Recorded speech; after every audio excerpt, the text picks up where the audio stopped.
नमस्कार साथियों, UPSC master में आप सभी का स्वागत है।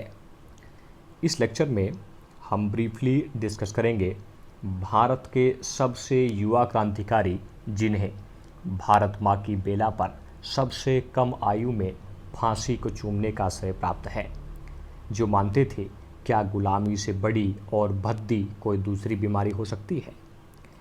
इनका जन्म 3 दिसंबर 1889 को पश्चिम बंगाल के मिदनापुर जिले के बहुवैनी नामक गांव में एक कायस्थ परिवार में हुआ था।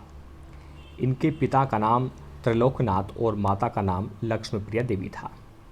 इनके जन्म से पूर्व ही इनके पिता के 2 पुत्रों ने जन्म लिया था, परंतु बीमारी के चलते उनका आकस्मिक निधन हो गया था। तो इनके पिता इस बात के लिए डर रहे थे कहीं खुदीराम बोस को भी बीमारी न लग जाए और इनका भी निधन न हो जाए। तो इन्हें बचाने के लिए एक टोटका किया गया। 3 मुट्ठी चावल के बदले इनकी बड़ी बहन ने इन्हें खरीदा और पालन पोषण किया। बंगाल में चावल को खुदी कहा जाता है, तो यही वजह है कि इनका नाम खुदीराम बोस पड़ा। खुदीराम बोस के मन में देश को आज़ाद कराने की ऐसी लगन लगी कि वे 9वीं कक्षा के बाद ही पढ़ाई छोड़कर स्वदेशी आंदोलन में कूद पड़े। और ये स्वदेशी आंदोलन बंगाल विभाजन के विरोध में चलाया जा रहा था। बंगाल में सुरेंद्रनाथ बनर्जी, अरविंद घोष जैसे नेता इसका नेतृत्व कर रहे थे और नारा लोकप्रिय हो रहा था, सुरेंद्रनाथ बनर्जी तुम संघर्ष करो। पूरा बंगाल आमार सोनार बंगला से गूंज उठा था।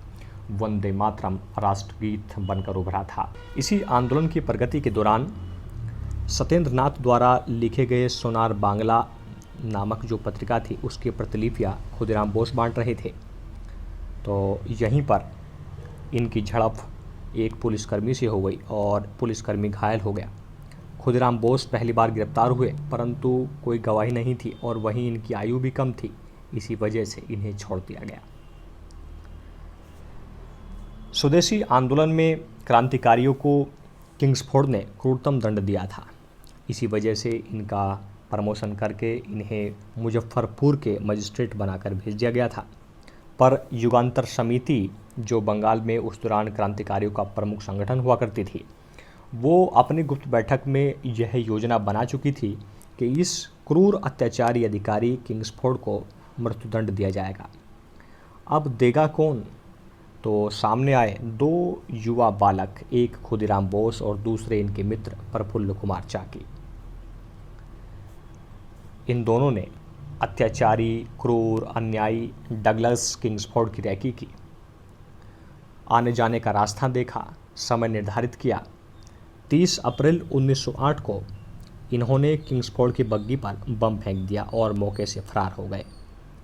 दुर्भाग्य ऐसा था कि इस दिन अपनी बग्गी में किंग्सफोर्ड नहीं था, अपितु उसी न्यायालय के बैरिस्टर की पत्नी और उसकी बेटी थी। तो इस कांड में कैनेडी महिलाएं मारी गई। खुदीराम बोस और प्रफुल्ल कुमार चाकी 20-25 किलोमीटर तक भागे चले गए। वैनी रेलवे स्टेशन पर इन्हें खबर प्राप्त हुई कि किंग्सफोर्ड बच गया है। तो खुदीराम बोस और प्रफुल्ल राम चाकी के मुंह से निकला कि हे भगवान, किंग्सफोर्ड बच गया। स्थानीय लोगों को पता चल गया कि भाई इन्हीं लोगों ने ही शायद बम गिराया है। स्थानीय लोगों की मुखबरी से पुलिस मौके पर पहुंची। प्रफुल्ल राम चाकी और खुदीराम बोस भागकर रेलवे स्टेशन गए। पुलिस आती देख प्रफुल्ल राम चाकी ने खुद को गोली मार ली और खुदीराम बोस ने अपनी गिरफ्तारी दे दी। मामले की सुनवाई हुई। 302 के तहत इन पर मुकदमा कायम किया गया और 13 जून 1908 को इन्हें फांसी की सज़ा सुना दी गई। जज ने खुदीराम बोस से पूछा कि क्या तुम्हें मेरा फैसला समझ में आया है?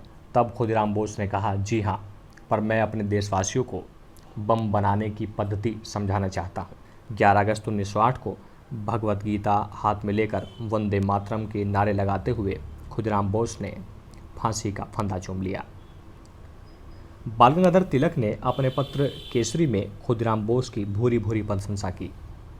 इनकी शहादत के उपलक्ष्य में कई दिन तक बंगाल में स्कूल कॉलेज बंद रहे। यहाँ के जो जुलाहे थे, जो वस्त्र बनाते थे, उन्होंने ऐसी धोती बनाई जिसके किनारे पर खुदीराम बोस लिखा होता था। ये धोती भी काफ़ी ट्रेंड कर गई और इनकी शहादत से समूचे देश में देशभक्ति की लहर उमड़ पड़ी।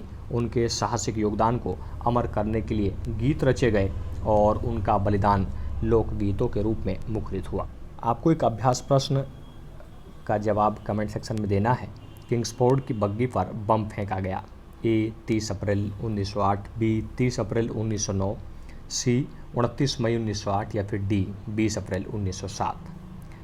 जय हिंद, जय भारत, महाशक्ति भारत।